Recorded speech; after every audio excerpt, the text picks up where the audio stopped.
Heiny Brothers Coffee, Heiny Brothers Coffee, Heiny. At work, at home, or on the road, you deserve great coffee. A Heine Brothers coffee subscription plan gives you top quality organic and fair trade coffee delivered right to your door or office automatically. You select the frequency, the quantity, and the variety of coffee, and Heine Brothers will take care of the rest, shipping included. Also makes a great gift, so order online at heinebroscoffee.com. That's HEINEBROSCOFFEE.com/subscription and use the offer code THEPAST for $5 off any gift subscription. Brothers Coffee, Heiny.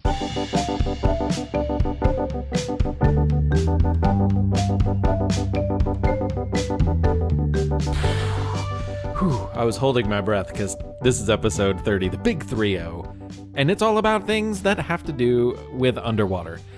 My name is Mick Sullivan. I'm the creator and host of The Past and the Curious. By the way, that was underwater, not underwear. We've already done an underwear episode, so come on now.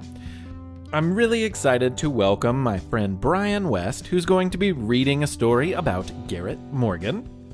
And you'll also hear me reading a story about Ezra Lee and his submarine known as the Turtle.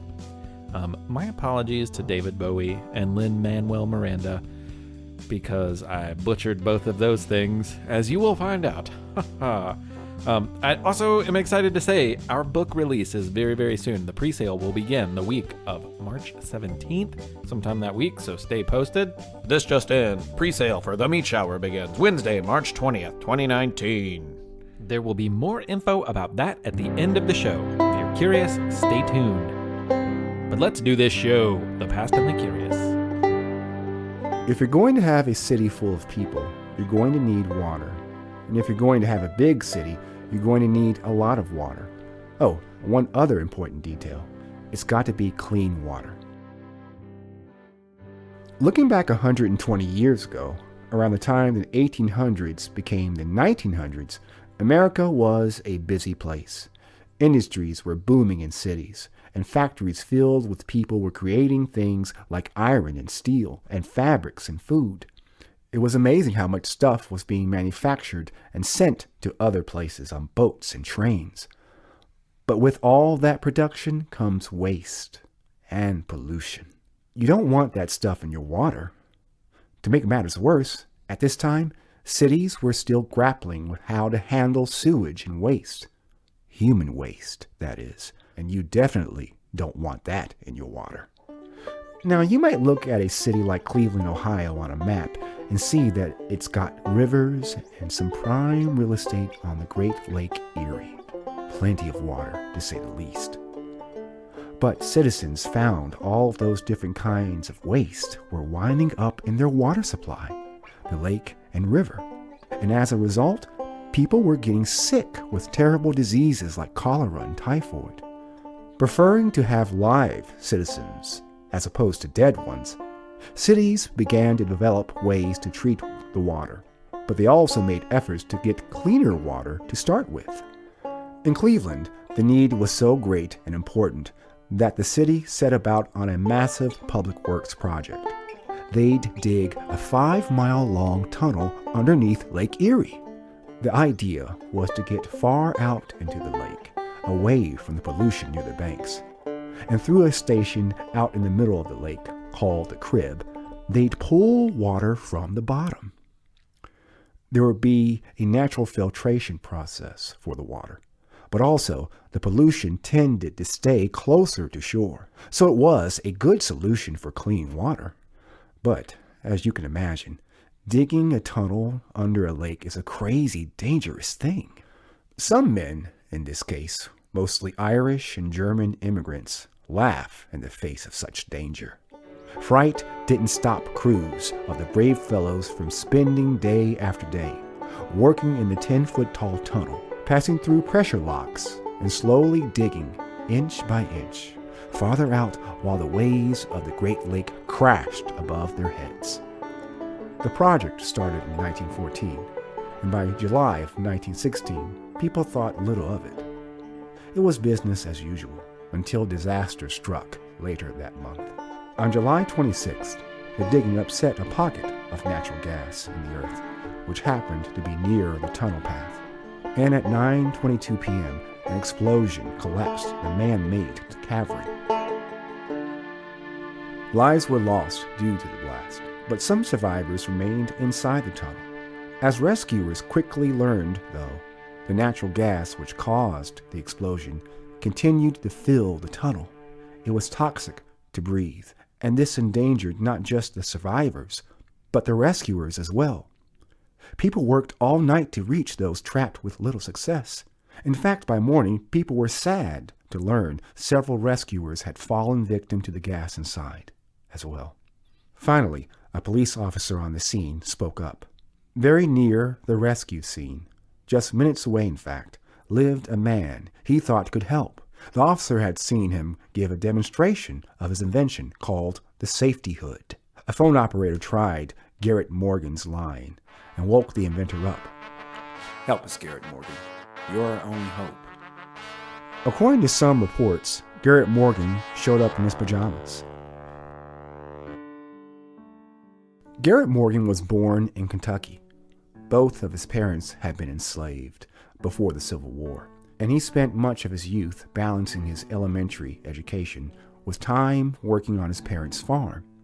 It was pretty obvious that he had a big old brain in that head of his, and he knew it too, which is why he moved to Cincinnati, Ohio.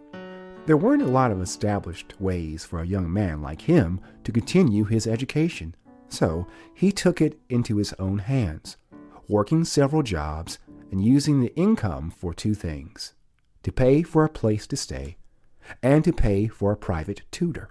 Somewhere along the way, he learned how to repair the sewing machines that factories were using to make all those clothes being sent around the country. After moving again, this time to Cleveland, Ohio, on the banks of the then polluted Lake Erie, he began his own sewing machine repair business and made a lot of money. Soon enough, he expanded and opened a tailoring business where his employees worked on garments with sewing machines he designed and built. He even wound up owning the Cleveland Call, a newspaper for Cleveland's African American community. But the inventive nature of his mind extended beyond sewing machines and towards saving human lives. Realizing that fire departments of the time had trouble rescuing people from smoky buildings, he worked to invent a solution: the safety hood. Today, we'd call it a gas mask, and it would look a little different, but the idea is the same. Picture a large canvas hood with clear plates over the eyes, so the person wearing can see where they're going. Extending from around where the mouth would be were two elephant trunk-like hoses that would wrap around the back of the person and end near the ground. It actually kind of looks like something out of Star Wars. Help us, Garrett Morgan. You're our only hope. There were wet cloth filters inside to help with the dangerous smoke, heat, or gas. But by placing the mouth of the hose down around one's feet, it helped to keep the smoke, which rises, out of the mask in the first place. Could it help to save the workers stuck in the tunnel? A crowd of onlookers nervously watched Garrett and his brother, who we would assume was also in pajamas, put the giant hoods over their heads and descended into the danger of the deep, dark tunnel. As the people outside waited, breathing crisp morning air, the two men struggled not just to see, but also to breathe in the steamy hoods. By the time the rescue efforts were officially called off, the Morgan brothers bravely made 4 descents into the tunnel under the lake. Several lives were saved, and there's actually a famous newspaper photograph of Garrett cradling one of the survivors in his arms as he brings the man out of the crowd of concerned citizens. There was no question that Garrett was a hero.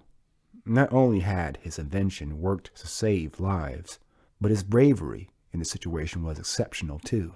Unfortunately, the mere color of his skin kept him from earning the accolades he should have. Some newspaper reports of the day didn't even mention his part in the rescue. He was also nominated for the coveted Carnegie Hero Award, which he did not receive, many say due to his race. But Garrett was undeterred. After seeing the success of the mask during the rescue, many fire departments across the country placed orders for the safety hood, and not long after, he sold a patent to the United States military. An adapted version of his safety hood would be used on the battlefields of World War I. You might think, after this, that a man with Garrett's successes might relax and enjoy life in retirement. He had a sewing machine repair business, a tailoring shop, a burgeoning gas mask business, a newspaper, and even a line of hair care products we didn't mention in the story. But would you be right? You'd be worse than right. You'd be wrong. In the 1920s in Cleveland, it was still very common to see newfangled automobiles sharing the road with horse-drawn carriages. Garrett saw these every day, but when one day he saw a pretty bad collision between a horse carriage and a car, he worked to find yet another solution. He didn't invent the traffic signal. He didn't even install the first traffic signal in Cleveland, but he was the first person to earn a patent for a particularly important signal, the three-position traffic signal. While other traffic signals had a stop and go, Garrett's was the first to give a cautionary middle position, though it looked like a cross, with arms that could raise and lower to instruct drivers. It was clearly a predecessor to our version, with red, yellow, and green lights of today. So we have a lot to be thankful for from Garrett Morgan. He had a lot to be thankful for, too, as he sold yet another invention for a small fortune. Thomas Edison's General Electric Company, now known as GE, bought the signal for $40,000, which in the 1920s was an enormous sum of money. Garrett lived a long life after this, passing away in 1963. Among many of his honors is an elementary school that bears his name in Lexington, Kentucky. Perhaps most appropriate, the water treatment facility in Cleveland, Ohio, is officially called the Garrett Morgan Water Treatment Plant. We have some new submissions for You Have 30 Seconds, and our first one will be this month. His name is Dominic, and, well, he has 30 seconds. My name is Dominic, and I live in Holdrege, Nebraska. Abraham Lincoln was the first president to be assassinated while in office. However, that wasn't the first assassination attempt on a president. Richard Lawrence, a house painter, tried to kill Andrew Jackson, the seventh president. Jackson barely escaped with his life when Richard Lawrence's gun misfired. Andrew Jackson started clubbing him, and Lawrence pulled out a second gun, which also misfired. Lawrence was found not guilty by reason of insanity and spent the remainder of his life in an insane asylum. Super interesting stuff. Thank you, Dominic. Now, if you would like to be a part of You Have 30 Seconds, the first thing you need to know is you have 30 seconds. Second thing you need to know is tell me something awesome. Find out more at thepastandthecurious.com. Is it time for a test or a challenge? No! It's quiz time. It's quiz time. It's quiz time. Time. Well, you should know by now that it is quiz time. So here's question number 1. It has to do with things underwater. What is the deepest point in the ocean? Far underwater in the western Pacific Ocean, the Marianas Trench is a deep canyon underwater. Its deepest point is known as Challenger Deep, and this point is nearly 11,000 meters or 3,600 feet deep, making it the deepest point on Earth. Incredibly, it was first measured and recorded by the British ship HMS Challenger way back in the 1870s, and it has been known as Challenger Deep ever since. Question number 2. Speaking of the 1870s, do you know what early science fiction book, published in 1870, piqued interest in submarines thanks to its main character, Captain Nemo, and his pursuit of a sea monster? Jules Verne's 20,000 Leagues Under the Sea was a science fiction hit, but science fiction wasn't really a thing then. Like several of Verne's other books, this one predicted many things, including today's nuclear-powered submarines. Question number 3, your third and final question. Submarines are famous for firing torpedoes, but the name for these explosive devices comes from a living creature. Do you know what kind?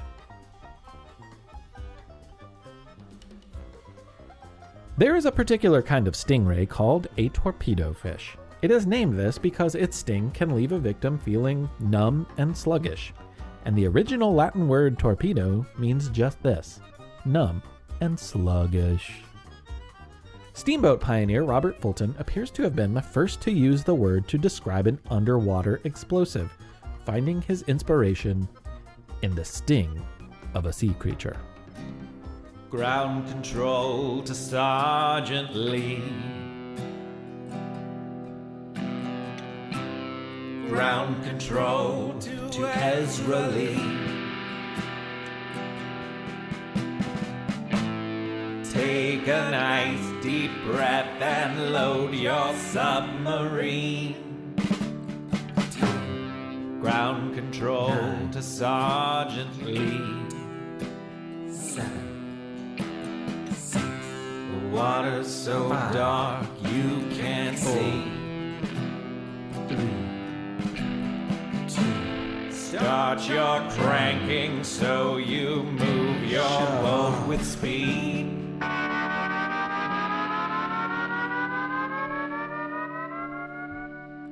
It was 1776, and in New York Harbor sat an immense fleet of British ships. The soldiers inside those 300 giant ships outnumbered the people in the city of New York, which the boats surrounded. 32,000 troops in New York Harbor. It was an intimidating sight for the Americans, who probably gulped with fright and perhaps pined a bit for a navy of their very own. But America didn't even have a single warship. They barely even had something that they could call an army. And that ragtag band of amateur soldiers was certainly outmanned by the professional British soldiers floating in a forest of ships just offshore of Manhattan Island. Among all those ships also sat an island that would one day house a statue called Liberty Enlightening the World. You probably know her as the Statue of Liberty. Anchored right next to this very island was the flagship, the most important British ship, the ship that carried the man in charge of all the other ships bobbing in the waves, each one filled to the brim with fearsome red-coated professional soldiers. The ship was called HMS Eagle, and the man in charge was Admiral Richard Howe. The scanning eyes of the American citizens on shore probably lingered on this boat for a bit longer, as they knew what an important ship the Eagle was. Being important ran in the family for Admiral Howe. While he commanded the seas, his brother William was in charge of all of the British forces on land. And if there had been a way to have an air force at the time, perhaps a third brother could have been in charge of that, and they could have had a Howe trifecta. But while technology at the time didn't support airborne activities, as we'll see, it did allow for some underwater or submarine adventures. Land-loving brother William Howe had recently been in Boston and threatened to take the city for the British from the rebelling Americans. They were there for months, as the citizens and fledgling American army, now under the control of George Washington, resisted. A young man named Henry Knox, whose only real experience until this point was owning a bookstore, came up with a daring plan to chase the British off. He knew that there were cannons at an unused fort 300 miles away. So he took some men, some oxen, and he managed to move the cannons over land, mud, snow, mountains, and more. It took 2 months to pull the 40 sleds, each of which weighed 5,400 pounds, all the way to Boston. Once they got there, there was still work to be done. They got it done because, to his shock, one morning, William Howe woke up, and instead of seeing the same unthreatening sights of Boston, he instead saw 40 cannons pointed at he and his British men. Now, Will was no dummy, so he did what any reasonable person would do. He packed up and left, super fast. So Great Britain sent his brother to help, and together they sailed into New York Harbor to scare the Americans into submission. I will send a fully armed battalion to remind you of my love.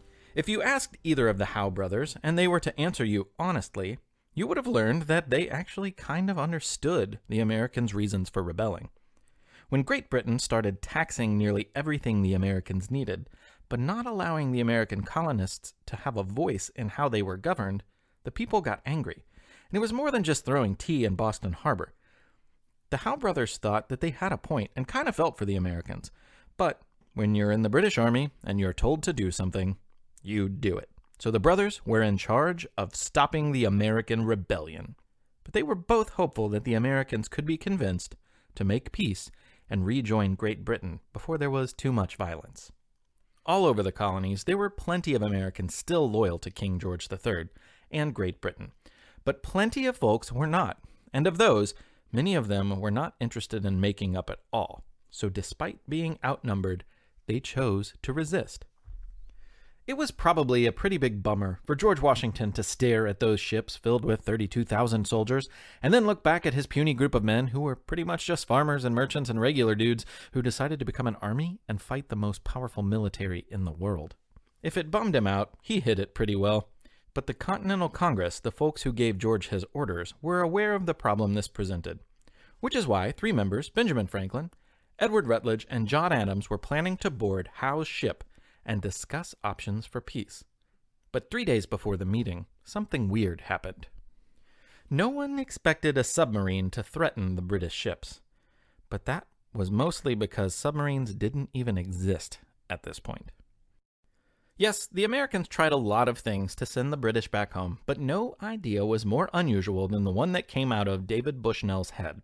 While home in Connecticut, he had thrilled and terrified his fellow citizens with experiments that allowed him to make gunpowder explode underwater. That was impressive enough, but his next invention would be truly unique. It's known as the Turtle, and it is the first recorded military submarine in history. While the name Turtle certainly makes sense when you see it, the craft really looks more like a giant acorn made from a giant wooden barrel. But the giant acorn barrel was not really as catchy of a name as the Turtle. Inside the submarine, it was dark and cramped, which is probably what it's like inside of a real turtle. But instead of being icky, gooey, and bony, inside Bushnell's Turtle, there were a few gadgets, pedals to power the machine, a crank, and levers. The idea was pretty simple. One brave person climbed in and turned a crank attached to a propeller in the front of the Turtle. There was a rudder, a porthole, even some gauges which were topped with natural bioluminescent materials so they would glow in the dark and be visible underwater. If the pilot needed to descend, the Turtle could take in water, which would help make it drop. If it needed to rise again, well, the person inside could take a break from the arduous cranking and instead exhaust themselves with a pump that would force the water back out, leaving them with wet socks and no breath. But most important, as far as Richard Howe's ship, the Eagle, was concerned, the underwater vehicle included a crank drill near the top. Oh, and a time bomb. The plan was for the pilot to secretly and silently get the Turtle right next to the Eagle, and with the crank drill, bore a hole in the side of the boat, attach the detachable time bomb, and pedal off to shore and wait for the resulting kaboom, which would send the ship to the bottom of New York Harbor. Easy as turtle pie. Not really. It was a demanding job, and Bushnell himself wasn't physically up to the task of piloting the Turtle. So ultimately, the job fell on Ezra Lee. This is ground control to Sergeant Lee. You really made the grade.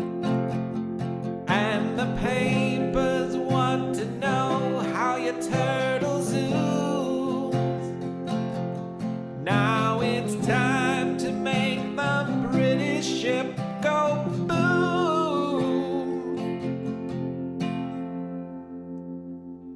It was around 11 o'clock on September 6th, 1776, when he climbed into the Turtle and launched. And for hours, poor Ezra Lee turned the manual crank that controlled the propeller. Turns out, the waves of the harbor and the changing of the tides made the job really difficult. Turn after turn of the manual propeller with one hand and steering the rudder with the other Ezra might have discovered a revolutionary new fad workout if Americans of that time period were concerned with exercise. But they had other things to deal with right now, like a real revolution. Surely getting exhausted, Ezra managed to make it alongside Howe's ship, the Eagle, without being detected. It was time to engage the crank drill and leave the time bomb on the side of the boat. The waves bounced his boat into the hull of the giant Eagle, and people on board the British ship surely noticed the strange sound. Ezra made his first attempt.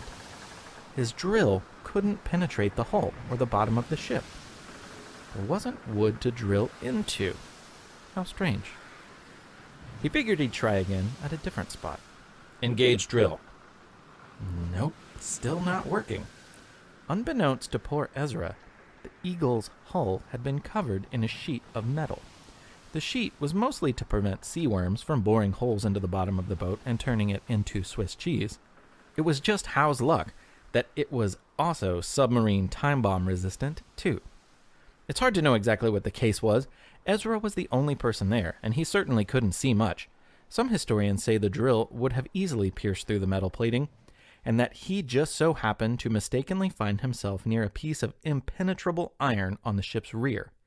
Others say he was just so tired from all the cranking that he had little energy left for drilling.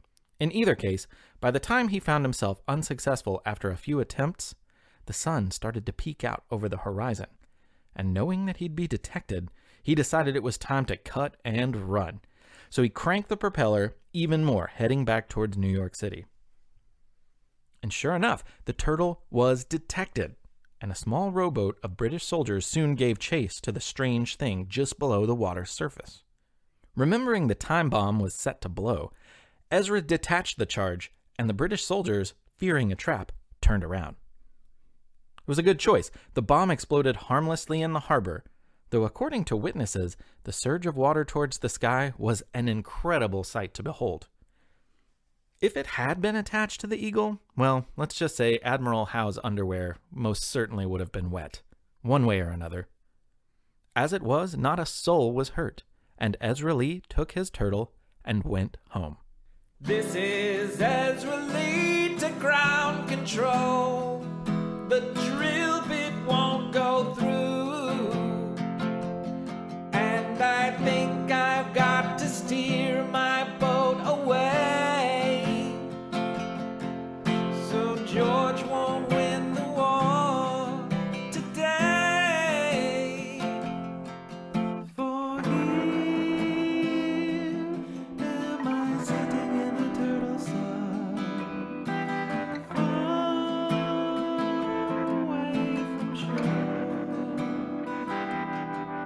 I couldn't plant the bomb, and I had to get moving on. Ground control to Sergeant Lee, the bomb went off. What a sight to see. Can you hear me, Sergeant Lee? Can you hear me, Sergeant Lee? Can you hear me, Sergeant Lee? For here am I floating in a turtle sub.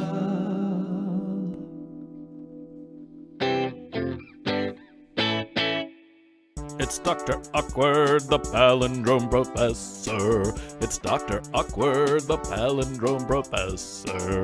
It's Dr. Awkward. It's Dr. Awkward, Palindrome. Well, it's been a long time since we've had a visit from Dr. Awkward, and I think I've blocked it out of my mind well enough to try it all over again. I'm an open-minded guy, I guess, and willing to give people second chances, so if you don't remember or you missed it, Dr. Awkward is a professor of history who happens to speak in palindromes only. Only palindromes, everything he says. That means everything he says is spelled exactly the same way backwards as it is forwards. It's kind of confusing, but it's also really very logical. Anyway, without further ado, let's give this another shot.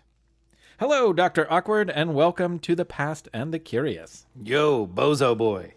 Well, we're already off on the wrong foot, aren't we? Care to try that again? Bob. My name is Mick, and you know it. Anyway, I understand you came back from a research trip across the ocean. Did you enjoy yourself? Warsaw was raw. Oh, you went to Poland, eh? Warsaw is really great. Was the weather nice? Too hot to hoot. Oh, I see. So it was sunny? Tahiti hat. You wore a Tahitian hat to keep the sun off your head. Did you take a can of sunblock? No, I told Ed lotion. Oh, well, I guess Ed failed to give me that trivial and unimportant information. Not a big deal. Anyway, are you hungry? I have an assortment of Greek foods here to sample. Evil olive. Okay, let me see what else. No lemon, no melon. Don't have that. Wasn't going to offer it. I might have some leftover Chinese food in the fridge, though. Wonton? Not now. Well, okay. We'll just do without food. Tuna roll or a nut? Sorry, fresh out. Tuna reminds me, though, we're supposed to be talking about underwater stuff. Let's dive in, shall we? Pun fully intended. Wet stew. Yep, the ocean's a wet stew of all sorts of stuff. Wet sanitary rat in a stew. Is that how you feel when you go swimming? Like a wet sanitary rat? I guess I can see that. Have you ever gone deep sea diving before? Nemo's omen. Like Nemo the fish or Nemo the captain? Either way, are you worried about some sort of curse from a fish or a captain or a sea monster? No, it is opposition. Okay, well, if you don't go into the ocean, what was the last body of water that you saw? Niagara, oh, roar again. Oh, I love Niagara. Who did you go with? Mom. What's your mom's name? Anna. I'm sure she's a very nice lady. Ma is as selfless as I am. Selfless, you say. Interesting. So I couldn't convince you to go diving with me? Won't I panic in a pit now? I get it. You prefer dry land. Would you rather play a game of golf? Golf? No, sir. Prefer prison flog. I'm not really sure what's happening anymore. Is there anything you actually want to talk about? Are Mac and Oliver ever evil on camera?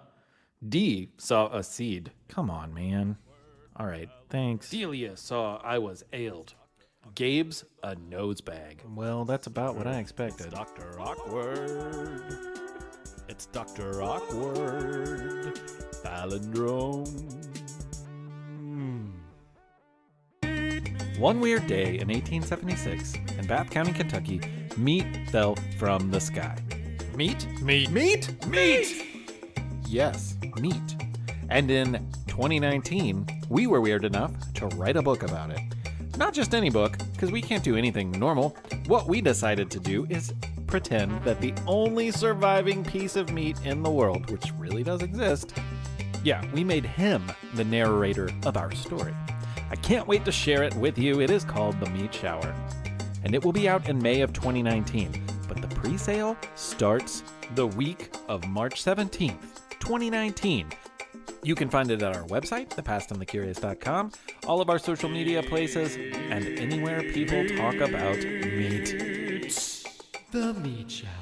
The book is still vegetarian friendly. Well, hello, everybody. I lost my voice over the weekend, and I can go real low now. Too bad my voice isn't like that always. Anyway, I have my friend Dominic to thank for his wonderful You Have 30 Seconds segment. We have more already for the next few episodes, but if you have an idea for a You Have 30 Seconds, record it, send it in. Instructions are at the website, thepastandthecurious.com. I also want to thank my good friend Brian West for his help this week with the Garrett Morgan story. I also have Patreon sponsors to thank. First, I need to thank my good friend Allie and her kids from Cool Facts About Animals, which is a great podcast. I really, really love it. And they're a Kids Listen friend. You should go check them out.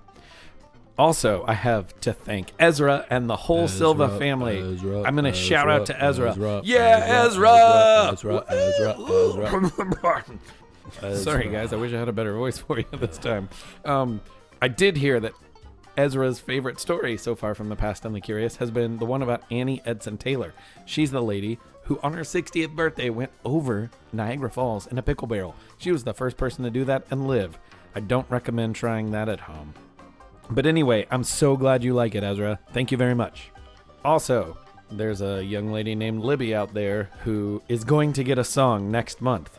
The Patreon sponsor came in a little late for me to get a song together, but I wanted to say hello and let you know that there's a song coming your way. Hopefully when I have a more natural voice. Otherwise, it might be real low. To the rest of you listeners out there, thank you so much. We're so glad you listen, and keep an eye out for the Meatshower book. It's been a lot of fun to put together. I hope some of you pick up some copies and enjoy it. Pre-sale details will be at thepastandthecurious.com and all of our social media handles. Thank you very much. This has been The Past and the Curious with Mick Sullivan, and I am Mick Sullivan.